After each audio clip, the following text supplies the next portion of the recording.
while there are many things in church that need to be reformed and need to be realigned, church as a whole is not broken. It is the main and plane of what Jesus is building on the earth and how he is expressing his kingdom. Thank you for watching the MAPS Global Podcast, where we discuss leadership and culture within the convergence of worship, prayer, and missions in your neighborhood and in the nations.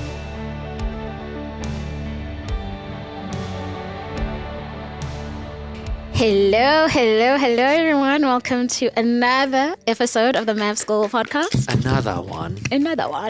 And guess who's back? Mimi's back. Guess who's back? Guess who's back? Guess who's back? Oh, Gen Z has no clue what we're talking about. It's okay. Sorry, Gen Z. Hey, we love you. And I know that Gen Z loves us too. They appreciate the 1Ks, you know what I mean? That's what I tell myself. Well, we appreciate you and we are the 1Ks? Yes. I don't know what that is. Never mind, guys. This is 1Ks, people born in the 1900s. Like you and I are 1Ks. And then I'm from the 1900s. Yeah, and then you've got the 2Ks. So your kids would be the 2Ks. Yep. And formerly known as the Gen Zs and Gen Alphas. Oh, interesting. But in South Africa, where I just came from, I learned the 1Ks and the 2Ks. The 1Ks and the 2Ks, and I'm slowly undoing what I learned. So this is the moment I knew I was old. I was standing around our, you've been in our kitchen. Yeah. We have an island. Everybody kind of stands around and eats. And one of my kids' friends, I have two teenagers. Yeah.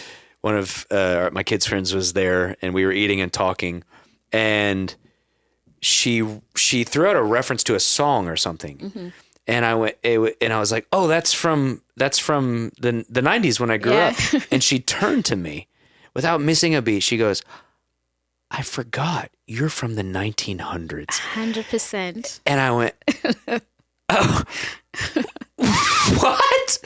I am from the 1900s. Yep. And I went to my room and cried a little bit. No, I didn't. I was like, wow. We embrace it. Yeah, listen. We embrace it. Well, welcome, whether you're from the 1900s or the 2000s, we want to say. Welcome. It's There's nobody left from the 1800s, so we're good. No. It's me, your girl Mimi, and of course, the man himself, R.A. Martinez. Yes, happy to be back. We're so excited to actually be doing this episode today. But before we actually continue the podcast, I want to ask that if you enjoy our podcast, if you want to get notifications. You can do like and subscribe right now? Let's go. Hit that like. Hey, it's free. It's free. It's free. Like it. Where's my camera? It's free. Like and subscribe. It costs you nothing. We're going for how many subscribers? I don't even know how many we have. It doesn't matter. Okay. What does matter is that we want to serve you. Yes, and we want to make sure that you don't miss an episode if you typically look out for our episodes. Yes. And we want to know that we're serving you well too. So that's why I wanted to make a formal invitation because I don't think I've actually ever done that. No, I don't think we've ever done that. No, we've never done it. And so today we are talking about something that's really important for the believer, and it is to understand church, right? What is church? Is church? What is church not? There you go. Yeah. So we've been doing a series in our church family, in Ephesians, and this is bringing a lot of clarity to us. And so, like I said, we want to serve you, and we want to we want to engage in this conversation together. Yes. And so today we're going to be talking about church is a temple and not a Target store. Yes. Church is a temple and not a Target store. Yes. And so, talk about it. So you said it. We're in a preaching series. We're walking line by line through Ephesians. Yep. And that's our kind of normal mode of preaching here at MAPS is expositional, expository. We walk line by line through the text, through books. If you come on a First Friday or you tune in on First Friday, you're going to hear more topical. But in our spiritual family and how we're discipling in our spiritual family, it's line by line. And I'll give you like a minute and a half on this, but we've been going through, we're calling it ecclesia. Ecclesia is the Greek word that is translated church in the New Testament. And it's the word first used by Jesus in Matthew 16 Right. when he said, I will build my ecclesia. And that's a whole nother podcast on it's important to know that Jesus didn't make up a new term. Right. He used a term that was common in the Greco-Roman world. And when he said it, all of them understood what he was talking about. And he said, I'm going to build this thing. I'm going to build my governmental body. And then the apostles, particularly Paul, picks up on this idea that Jesus is building an ecclesia, and Ephesians is known as the crown jewel of Paul's ecclesiology. And it's so interesting. Just hand this to you guys who love your Bible, which is all of you who watch this podcast. The same progression that Jesus walks through in Matthew 16 of how he's going to build his church is the same progression Paul uses in Ephesians. Oh. He starts with the spirit of revelation and the knowledge of Jesus. You are the Christ, the Son of the living God. He ends with pick up the whole armor of God and wage war against powers and principalities. Whatever you bind on earth will be bound in heaven, whatever you loose on earth. So if you could say it this way, and I do say it this way, the book of Ephesians builds out what Jesus talked about in Matthew 16. Yeah. So after annual gathering, so that would have been a good 6 months ago or so, we started through Ephesians, and we've only made it to chapter 2. Yeah. Because it's loaded. Yes. But it's crucial. You mentioned it. It's crucial. It's a critical moment to talk about our ecclesiology, which is the study, ology of ecclesia. So the understanding of church, right? Our theology around what is church. It's a crucial moment for a few reasons. Number one, because Gen Z, all the 2Kers out there, they are, at least in America, and this is somewhat of a global phenomenon. Gen Z is coming back into church at a clip and in numbers that are pretty historic in terms of what's been trending for the last 40 to 50 years. If you rewind 10 years ago, even to mid 2010s, every single survey, every single chart across the board in terms of church growth was plummeting from millennials. Gen Z starts coming into their adult years post-COVID, and what we saw is Gen Z begins to increase their church attendance. Right now, they're coming back into church faster than millennials or Xers or boomers in America. And so it's critical then, because whatever they come back into is what they're going to be discipled in. And so as a leader and a shepherd and a pastor of a spiritual family and an overseer of multiple churches, we call them bases, it's crucial that we get our ecclesiology biblical and right, because Gen Z is coming back in, and they're going to be discipled in whatever ecclesiology that is formed. Right. And so we got to get clear on why church is, who church is, how church is, and what church is. And so it's crucial. And then to put a little, like maybe just an exclamation point on that, historically, and what I mean by historically, the last 50 years, 50, 60 years, in America again, but why it's important, because not everybody that watches our podcast is from America. We have a global audience. We have a global family. But why it's important that the ecclesiology in the church in America gets, in my opinion, realigned to the New Testament is because the church globally has been disproportionately affected or has replicated what comes out of the Church of America by and large in the last 50 to 60 years. In other words, the church around the globe looks at Church America and goes, oh, that's what church is. America and then Australia a little bit.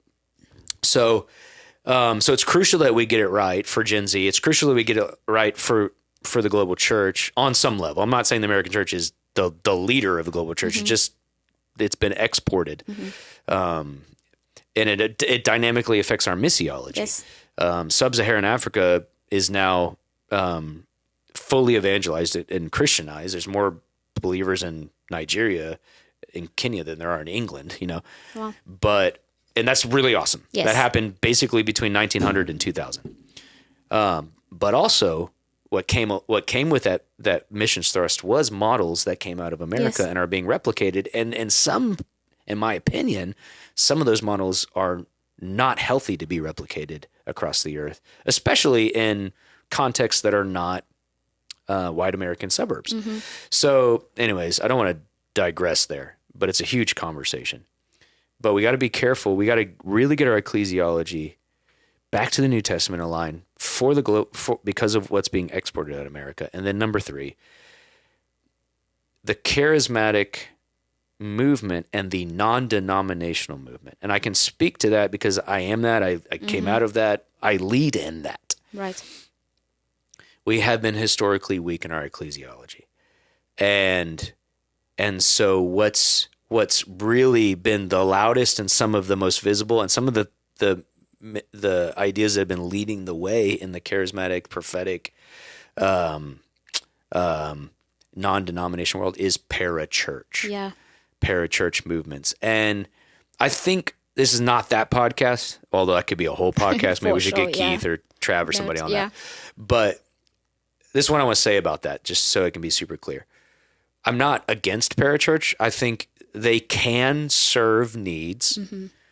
But when I look at the New Testament and I look at the apostles didn't plant parachurch ministries. They didn't start parachurch ministries. They planted churches. Yep.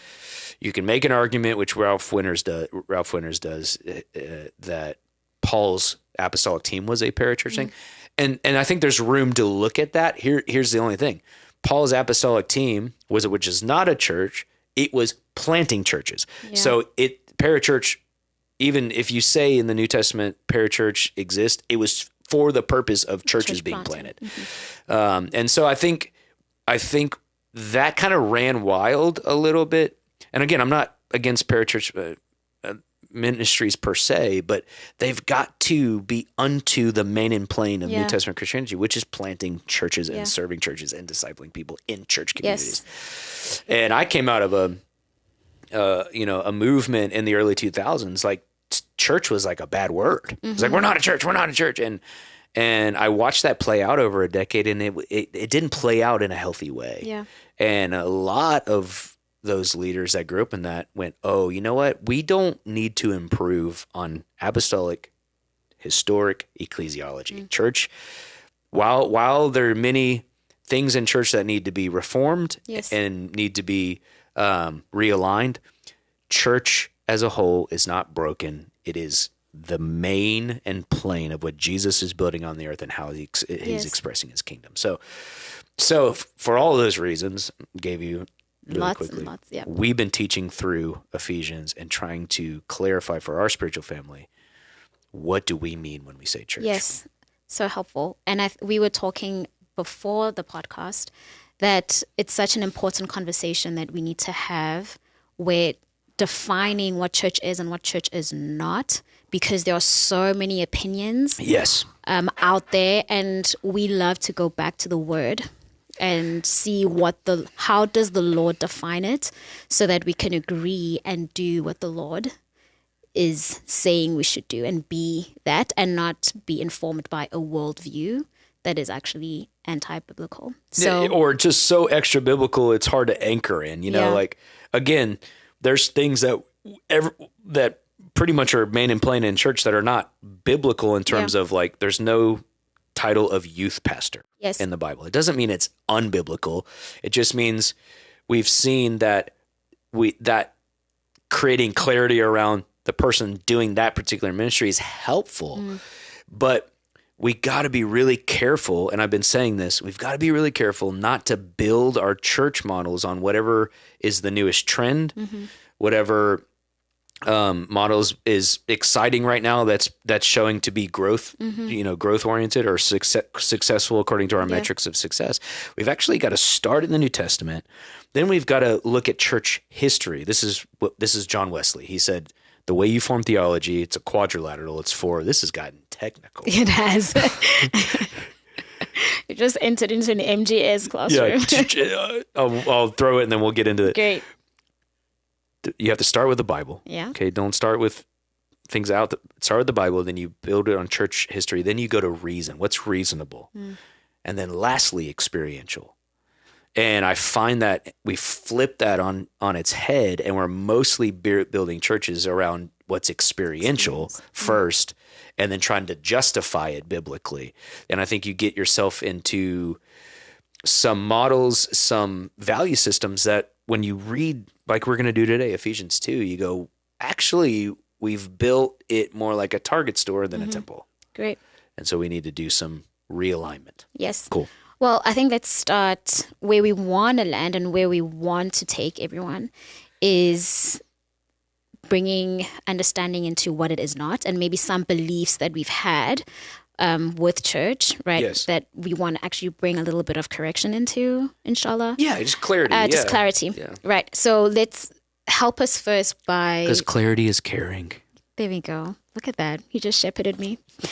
So let's talk about what is church first. Yes. And then let's land in, okay, these are the things that we Perfect. Believe that aren't necessarily true. So Ephesians 2:2. It'll be super easy. 2:2.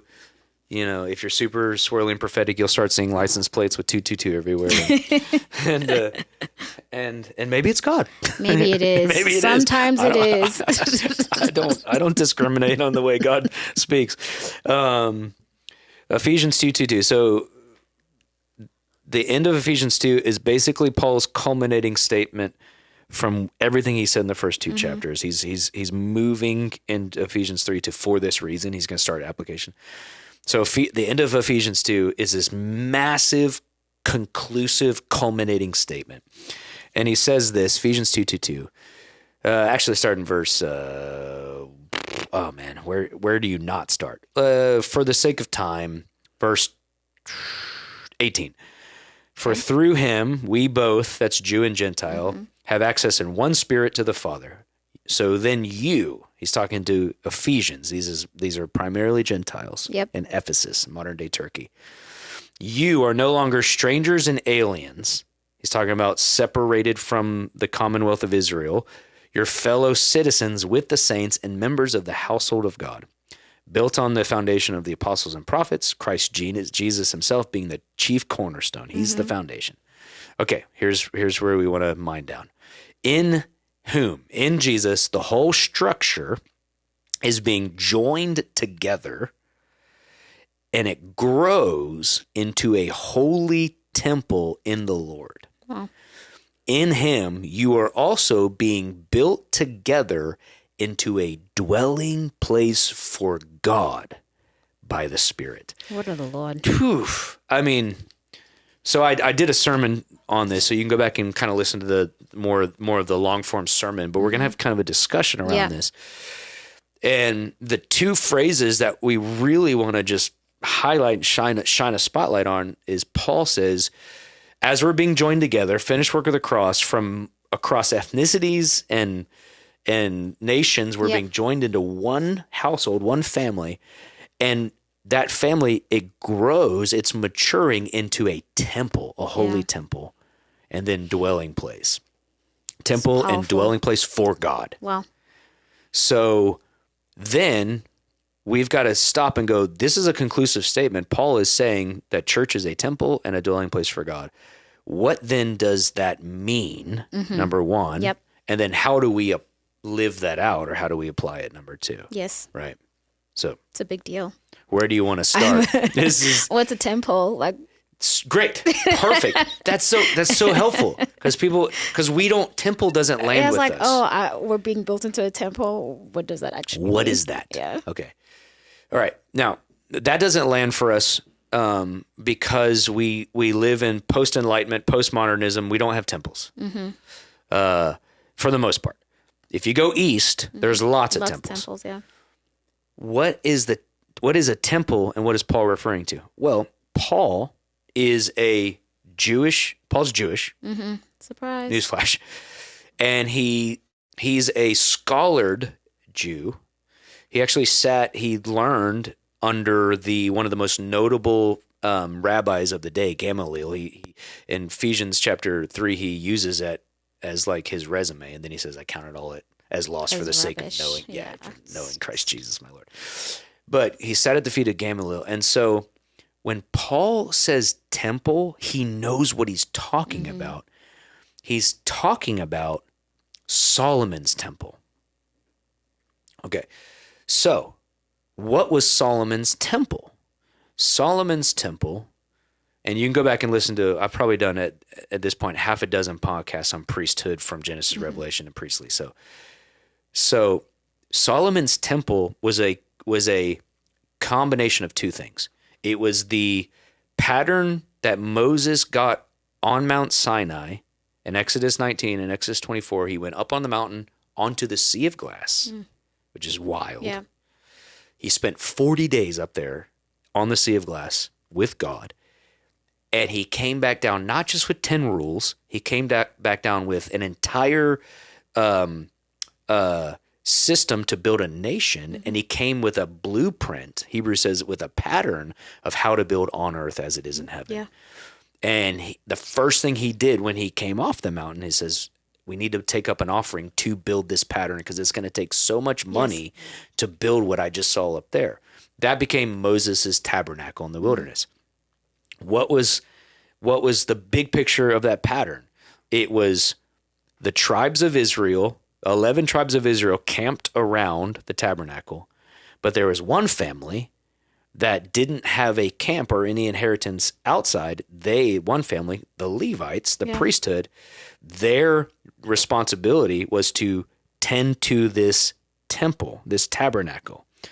And so right there, we start to build like, oh, now we're starting to see why Peter calls the church a priesthood and why Paul is using priestly. He's talking about a family that's distinct from all the other families, and their job was to minister to the Lord, to keep God's presence, tend to God's presence in the midst of the people in a set apart, sanctified space.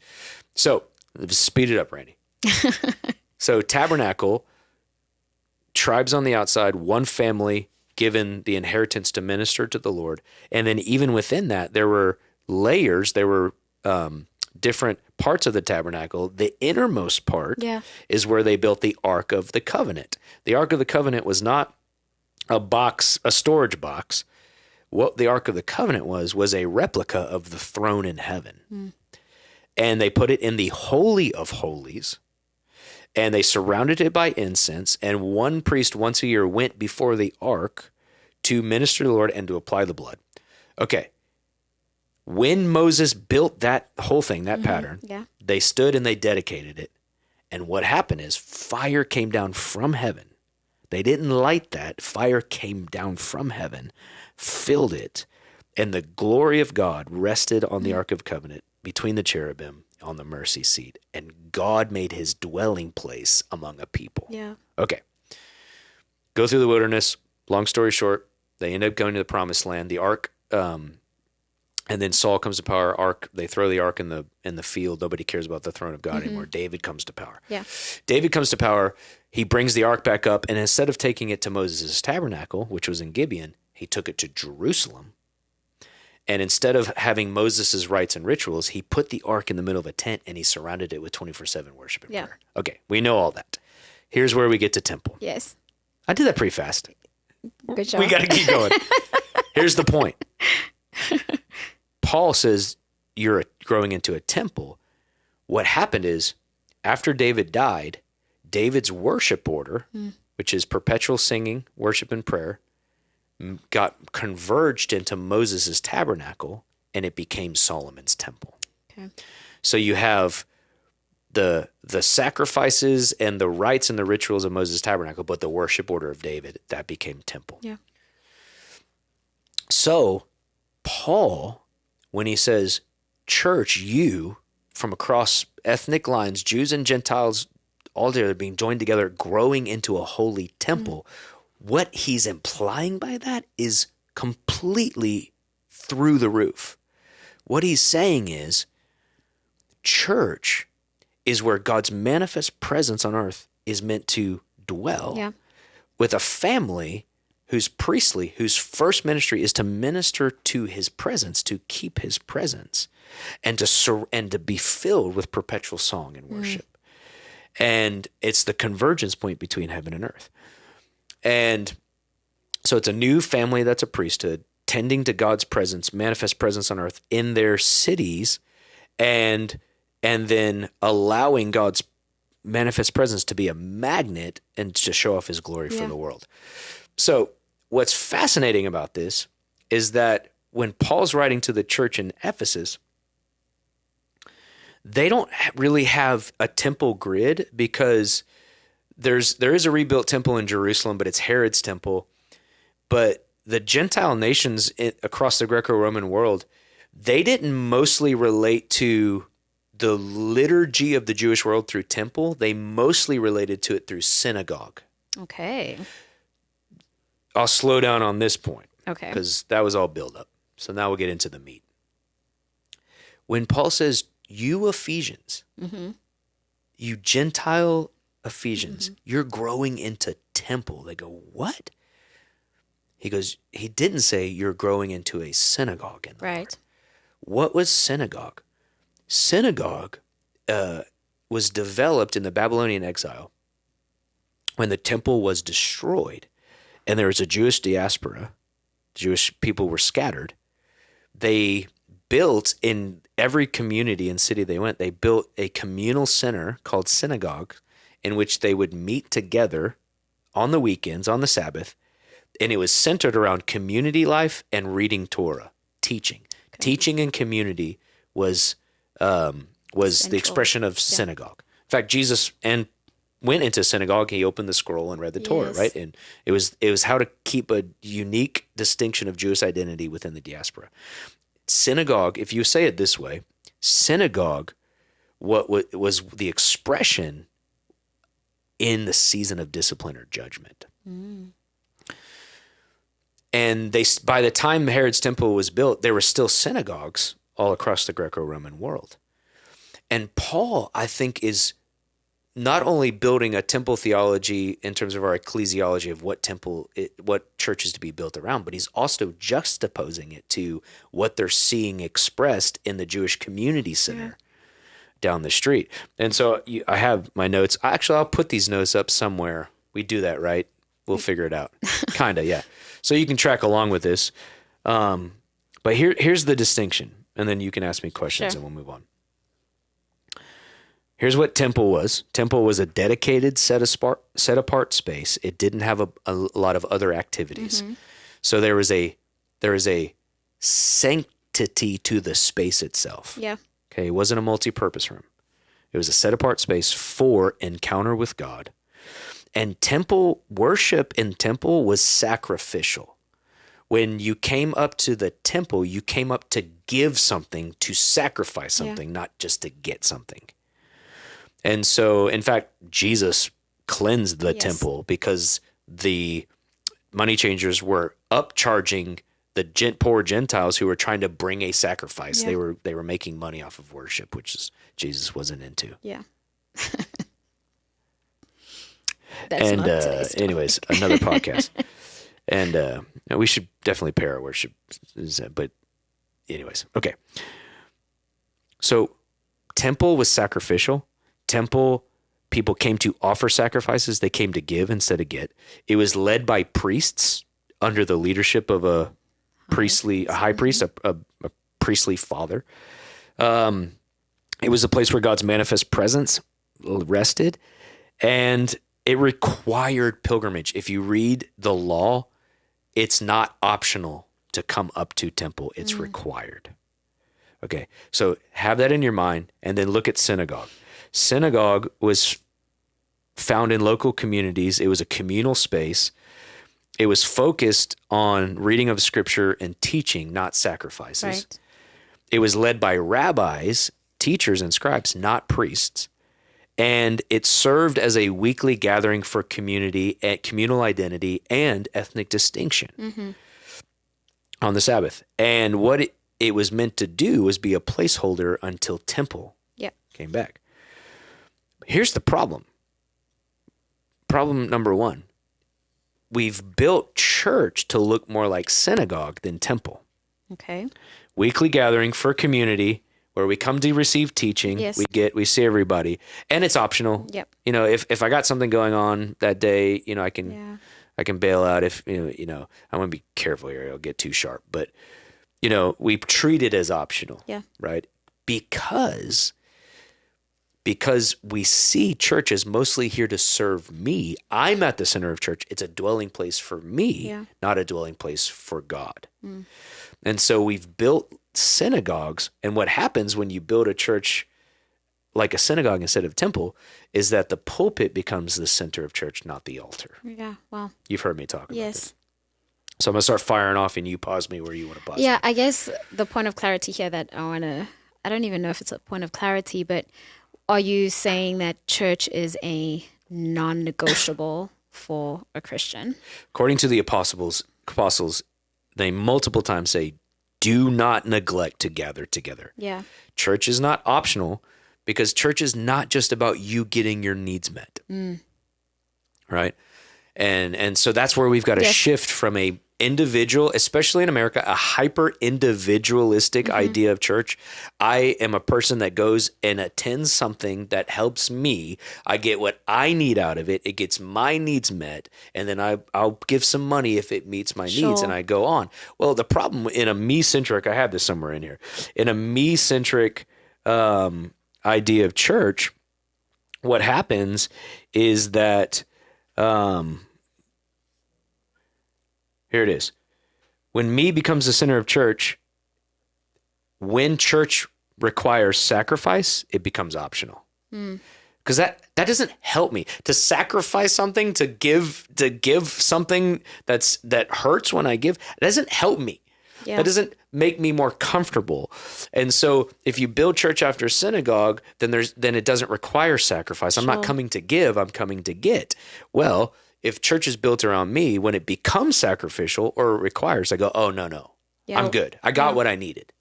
And it becomes optional.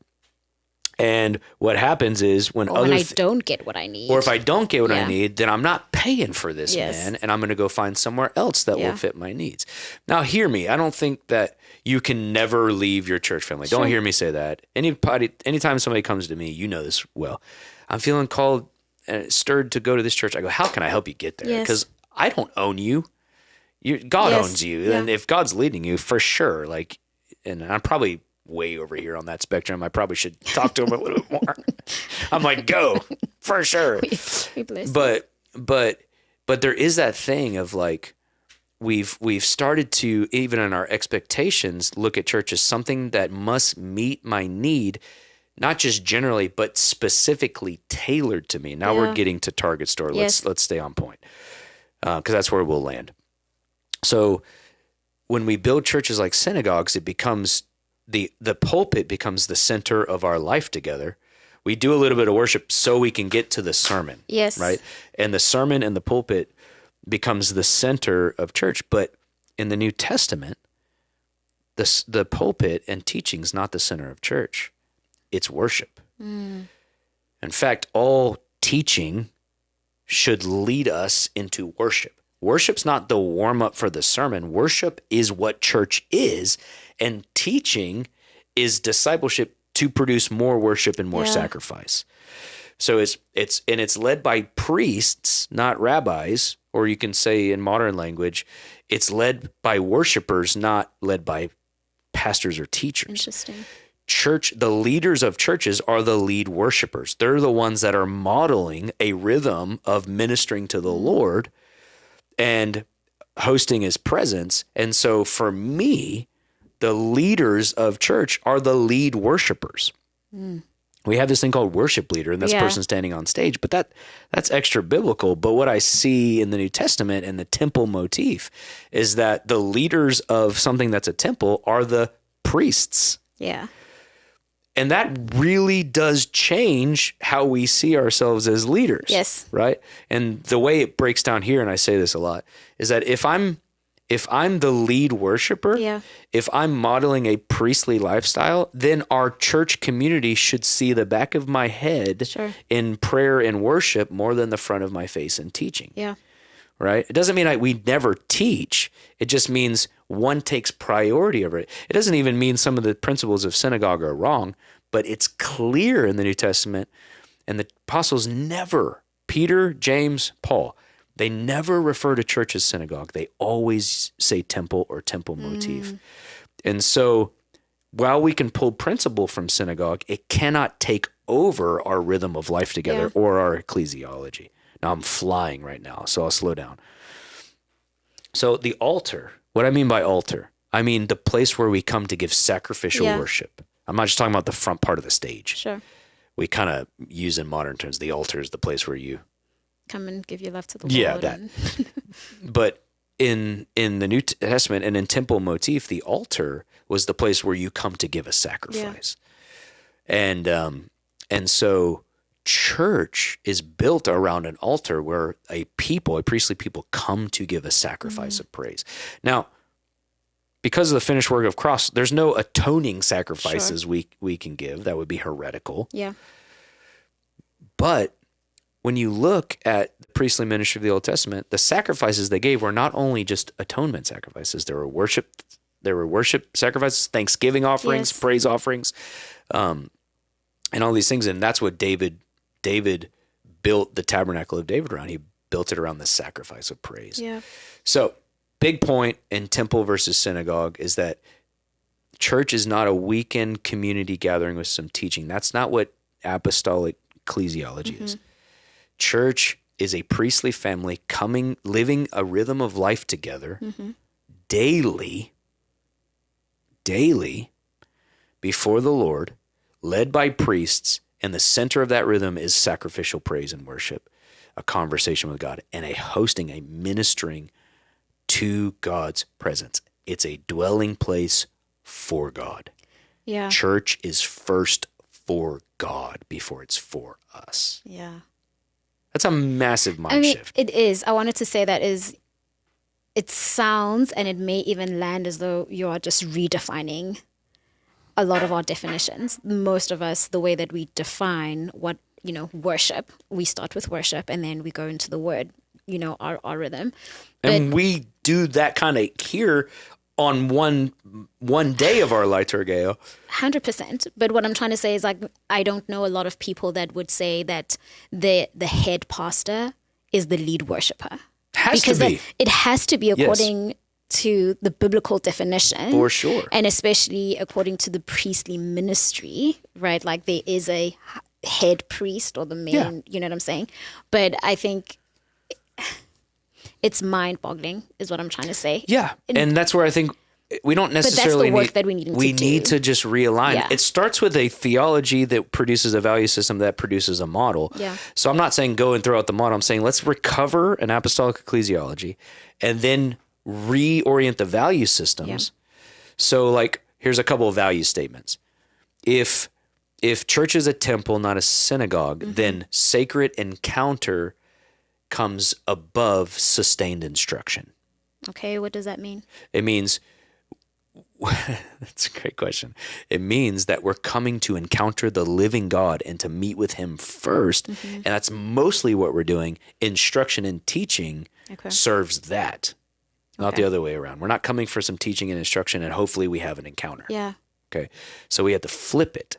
Sacred encounter over sustained instruction. There's another phrase in there. Present-centered over program-driven. Yeah.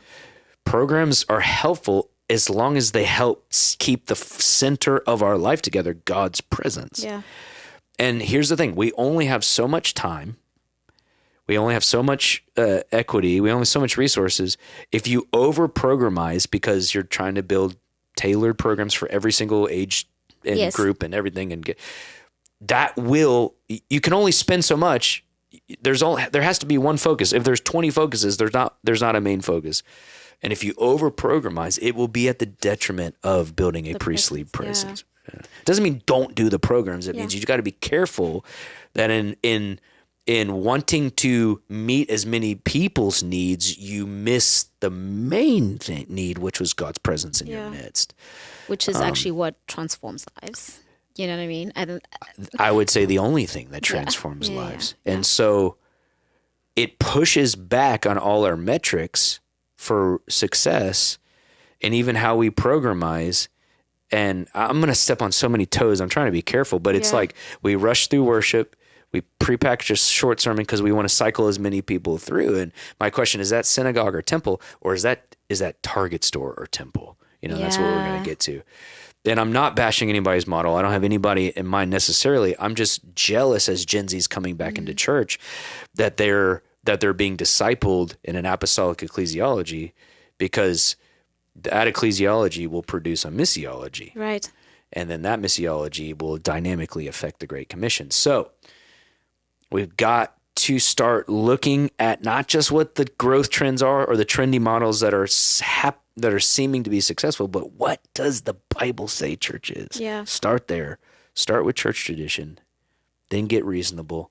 And lastly, we look around experiential and go, is this working or not? I mean, that's helpful, but I think let's get into it. Let's get into why church is not a Target store. Okay, so I'll give a little soft intro, because there'll be some more pointed statements. Again, I'm not mad at all. I'm just jealous that we recover an apostolic view of church. Yeah. And also, I think it's important to say that it's not because we think that we have it right. Oh, no, we're on the journey right now, for sure. Yes. Yeah. So, I'll give you an example. A lot of leaders come in and they go, I have this conversation regularly. People come into our environment, First Friday at prayer, and they go, oh, how do we do this? How do we start? How do we get a prayer environment? And I go, you start a regular prayer meetings and you have to show up. Yes. And you have to model a priestly lifestyle. And they go, well, I got other things to do. Then you don't want to. You're not going to produce that. That's not the fruit that you're going to bear. Leader, irreplaceable. This is Billy Humphrey. Irreplaceable prayer meetings that are leader led. That's the only way to build a prayer rhythm that you can call a community into. You can delegate prayer out, but it'll always be a side issue. And then temple will be side, synagogue will be center. And we got to flip that. It's good. Just for those of you who are like, Randy, you're building all this on one verse in Ephesians 2. Go listen to the sermons. I'm preaching through it. Peter says the same thing in 1 Peter 2. But here's a big stamp on this idea. Look at the rhythm of life of the early church. Acts 2 is a great example. Acts 2:42 through 46. Look at what they're devoting themselves to. Apostles' teaching, yes, for sure. Koinonia, fellowship, that's a loaded word. It means sacrificial lives. Breaking of bread, that's the Eucharist, actually. That's not just meals. That's not just Applebee's. I love Applebee's, I guess. It's not having dinners with each other? This is a whole loaded thing.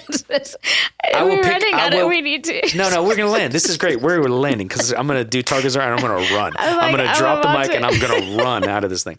No. That's a very hyper-individualistic American and Western idea to think of the Eucharist and celebrating Jesus as different than a meal together. Wow. In the first century, it was the same thing. We gathered for a meal, and within the meal, we remembered and celebrated the body and blood. It's called love feasts in the New Testament. Anyways, so okay. Yes. But breaking of bread, which is the Eucharist, in the centrality of the body and blood of Jesus, and then the prayers. That word is crazy. It doesn't mean that each individual has a prayer life.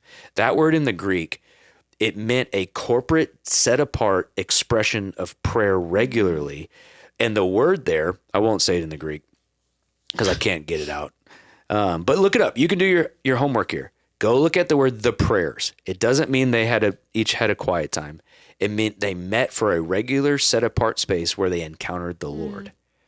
And the word the prayers in the Greek, it can refer to the corporate prayer meetings or the actual place itself where they did corporate prayer. Okay. So in modern language, you can say they devoted themselves to, and don't trip up on this. People get triggered. Yes. I'll say it this way.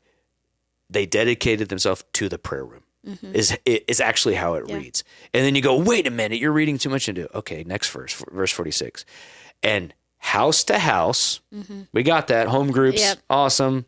House churches, great. Yep. House to house and daily in the temple. They were meeting together. We got a grid for house church. Everybody loves home groups. Love them. There's whole movements of house church. But what about daily in the temple? Why is daily in the temple not talked about? Well, because it messes with our schedule. Yeah. It requires sacrifice. Yeah. House churches are cool because we get to see people. Yeah. Daily in the temple requires you to orient your life around that, not that orient around your life. Yeah. Daily in the temple, they were meeting together. And then it says this, and numbers were being added to them daily. There's no mention. Now, please listen to me. Don't rage out, but just listen to me, please. There's no mention of evangelism. There's no mention of outreach. Although those are biblical and we should do them. But that rhythm, priestly rhythm of a family, apostles' teaching, fellowship, sacrificial living around the body and blood of Jesus, daily together encountering God, that hosted something that was a magnet for a whole city in which numbers were being added to them daily because presence. Yeah. Fast forward to Acts 13, we've done 100 podcasts. I wrote a book on Antioch. Yep. Same thing. While they were liturgeo, Yes. ministering to the Lord, the Holy Spirit said. And so it's not just a verse that I'm pulling out a bunch of inferences from. It was the lifestyle of the early church. It was God-centered. It was a priestly family living sacrificially, hosting God in their city, which became a magnet for hurt and broken, lost people. And it was temple, not synagogue. Okay, here's where we end. See? Yes. I'm giving excited. you guys No, a lot. You guys are did. getting like a full seminary course in You ecclesiology did. right now. But this is crucial. Like Gen Z, you have the capacity to grab this stuff. I don't think it's difficult. I just think it is not typical teaching that we're receiving. Yes. So needing to actually go back, like I said, go back into the word and is what Randy's actually saying true? Yeah, please. Yeah, please do your Because work like there. you said, most of us we're growing up in churches and our experience is what is formed first. Yes. Right? Yes. You said that That's too. right. So to go back now and it's challenging the status quo. Yes. And so, I'm challenging the status quo. yes. And the status quo will punch back. The status quo is going to challenge back. Yeah. Okay, let's end here. This is where we'll end. I hope this is helpful. Again, you can go listen to my sermon. It was beginning It's of from January. the 18th. Great. You know the January date. There you go. 18th. Temple is not a Target store. I slow down through this, do a lot more harmonization with scripture, but I'm just giving you some ideas to chew on. This Yeah. is what we're talking about Yes. right now. Not only here in Richmond, but all of our bases, which are churches Yes. overseas. And so it's just on our minds. Okay, let's land here. So if all that is true, which Yep. is ecclesiology, what do we understand from church? Jesus introduced it. Paul expounded on it. The apostles built a rhythm around temple priestly ministry. So it's not an analogy. It's actually ecclesiology. If that's true, then our ecclesiology must inform our methodology. Right. Our models must reflect what we believe around church, not just what gets the most people in or makes the most amount of money, Right. but actually what is rooted in apostolic, when I mean apostolic, the apostles, Christianity. So if church is a holy temple, reflecting Solomon's temple, if it's a dwelling place for God, which I didn't even touch on that, but that's David, Psalm 132, a people who have a passion for God's presence to rest in their city. If that's true, then we have to ask ourselves, not in an accusatory way, 18-year-old Gen Z, 25, don't listen to this and go, my church is totally unbiblical and go start a fight. Right. No, just go, hey, I need to think deeply about this and start discussing this with the community I'm in because we want to be a dwelling place for God. Yes. And we want the lost in our city to encounter God. So we've got to build a dwelling place for God. There's so much to say on that. But if that's true, then do our modern church models or church growth strategies, do they reflect that value system and that ecclesiology? And what I'm concerned about when I look out there, not in an accusatory way, I'm not mad at anybody. I've said that 3 times, so there it is. But I'm concerned as Gen Z is coming back into the church that church as a temple and a dwelling place for God, it actually flips our entire church model in the West on its head. It flips it upside down, which you were just touching earlier. 100%. Like, oh my gosh, this is completely Yes. different Yes. than what is the main in playing out there. And a note on that too. There are there are hundreds of thousands of churches that are building this way, and they're doing a great job. 100%. They just don't usually get big and flashy and sexy Yes. because it's a temple, not a synagogue. Yes. But temple turns our models on its head because our modern models of church growth and church planning are centered around individuals, me. And then what happens is we try to build to tailor towards individuals. And so then individuals begin to see church as something that is made to meet my needs or fit my preferences. Mm-hmm.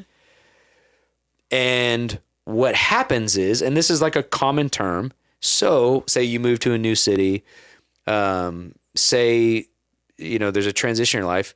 Then what do you do to find a new church family? You church shop. Mm-hmm. And even in that phrase, the implication is I'm shopping around to what meets my needs, fits my preferences. And before I'm going to give my resources, I'm going to make sure I'm going to get something out of it. We're shopping for the best programs, ample parking, great kids ministry, youth programs, specific age and gender groups, worship, musical models that fit our preferences. And none of those things are necessarily wrong. Those are just not the center of what church is. They can be tools to build temple, but when those become the things we're looking for in finding church, we miss what church is about. And then when it's centered around me, it becomes optional when it becomes sacrificial. And so we're not coming to give, we're coming to get.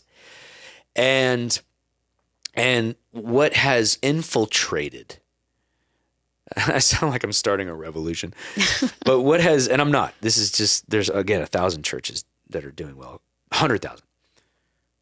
What's infiltrated our church models, our methodology, is American consumerism and American capitalism. Mm-hmm. What we come to consume content, to consume a program. Our pastors and leaders become content creators. Mm-hmm. And it's all about getting the most people in. Mm-hmm. And we build our models around what makes the most impact or the most money. Yeah. And we do that. Okay. Yeah. It's just, let's get real. And so the driver in that idea of tailoring towards individuals, trying to build church around me, what becomes the driver is not presence, it's people and money. It's the individual. Wow. And people can have a great experience in that environment, but you have to ask the question, is it priestly? Is God's presence dwelling? And is it a magnet for the poor and the broken in your city? Is it apostolic? Yeah. And because... Is it leading to sacrificial lives? And is it leading to sacrificial lives? Yeah. And I've noticed, especially in the last 15 years, that models have emerged that are primarily about more people, more money, and growth, and presence, sacrifice, worship are tertiary, not center. They're tools we use to get more people and more impact instead of flipping that. And actually, programs serve for more presence. And so you have people preaching and even praying, and you know this, people praying and preaching to get more people in the room, not to get more of God's manifest presence in the room. And I have to ask the question, is that temple?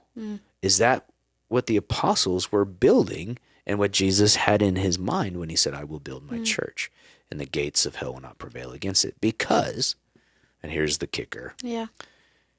In my opinion, and listen, if you don't like it, please don't get mad at me. Just go listen to somebody else. Like, just watch another episode. Yeah, there's a lot of great podcasts out there. But for those of you that are like, hey, I'm tracking with Maps Global, I'm interested in what you're saying. Hear me really clearly, and don't hear what I'm not saying. Hear what I'm saying. Because we have youth group, but it all serves the central rhythm of maintaining God's presence, our liturgia. Yeah. Walking into a big building and shopping for things we want or things that are tailored for our lifestyle, sections set apart for specific age and gender demographics, things that will help me live a more comfortable life, that's not a temple, that's a Target store. Wow, yeah. Or if you're overseas, that's a Carrefour. Or if you're in South Africa, that's a Woolworths, right? Yes. And the New Testament does not present the church as a marketplace, but as a temple, a people who are the dwelling place of God. It's not a vendor of religious goods and services. Where's my camera? What am I looking at? Because I just want to be really clear. That one. Okay, here I am. I love you guys so much. Hear me. Church is not a vendor of religious goods or services. Peter describes us being built together, and we're growing. So it doesn't all happen on day one. Yes. We're growing into a rhythm, and every place is going to have its own flavor and expression because every city needs different things. But we're growing into a rhythm of life that's sacrificial. It actually is going to cost us something to go to church. It's a rhythm that's not just on weekends. It's a rhythm, people living a rhythm of life, mostly working jobs and raising kids and living at home, but sacrificially living in together in a way where we talk to God, we sing to God, we minister to him more than we do anything else. Many modern church models have unconsciously adopted the logic of consumer capitalism, treating worship as a product, pastors as service providers, and congregants as customers whose preferences determine success. When the church begins to resemble a Target store, it's measured by foot traffic, convenience, aesthetics, and retention, and it risks exchanging the priestly identity for retail strategy. A temple forms people through sacrifice, devotion, and a shared life that requires demand. A store caters to people's demands. Yeah. The danger is not organization or excellence or programs. That's not the danger. The danger is the underlying value system. All right, so don't hear me say toss out all programs, just have prayer meetings. Don't necessarily hear me say that. The danger is not organization, excellent, but it's allowing market values to displace sacred ones. And I just hear me, because I've actually gone through this. Just because it works in business doesn't mean it's effective to build church. Yeah. Because church is not a business. Church is a holy temple. And when we allow macroeconomics, when we allow market values to infiltrate our church building models, it will displace sacred ones. And growth will replace faithfulness. Experience will replace sacred encounter. And consumption will replace consecration. And so, as we end. Yeah, wrap it up for us. I know it's heavy. Yeah. Any thoughts on that? But hey, look, we got 3 minutes. Yeah. I think the challenge that church is not about me is important, and it is challenging. Yes. To just do that inner work. Am I going to receive from Randy? Am I going to be bothered if the worship did not meet my standard of what good worship is? Or whatever it is, like in the ways that we can treat church like a buffet table sometimes, you know, like this is what I want and this is what I enjoy. And also it's not about me getting my word of the week.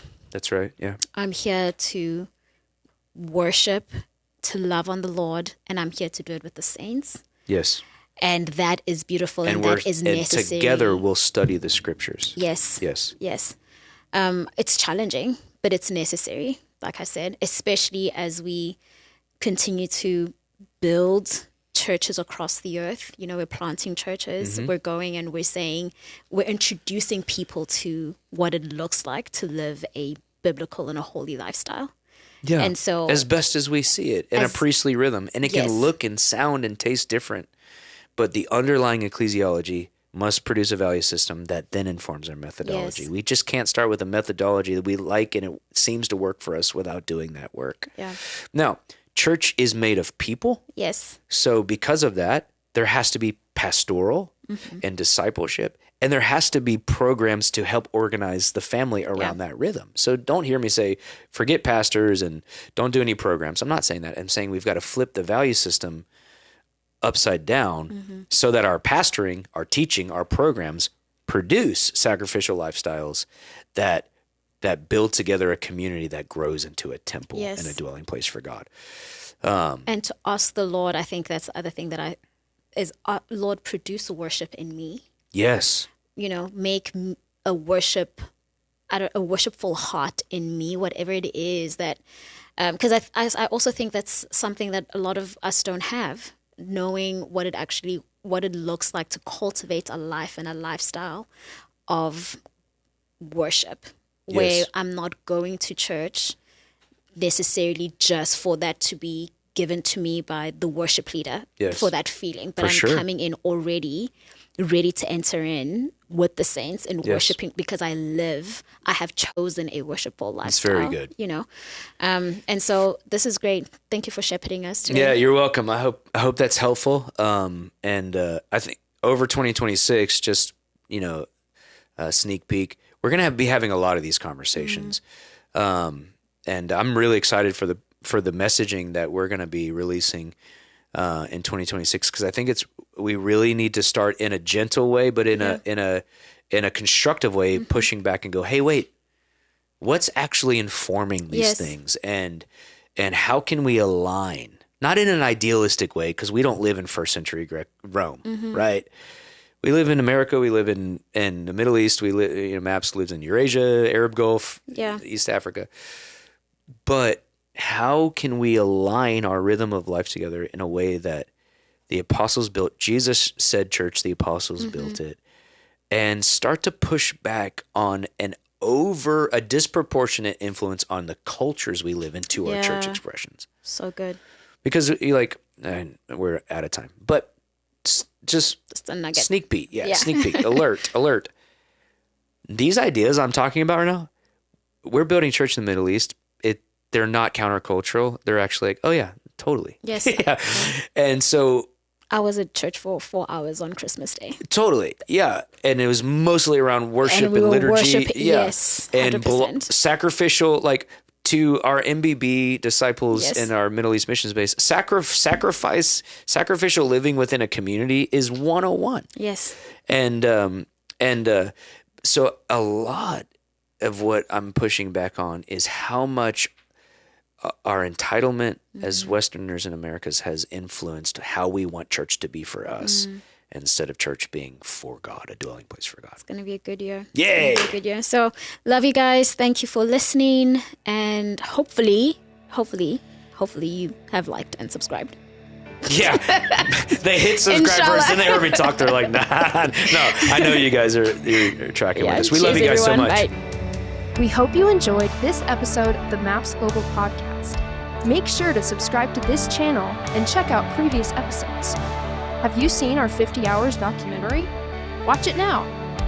Don't forget to sign up for our email newsletters.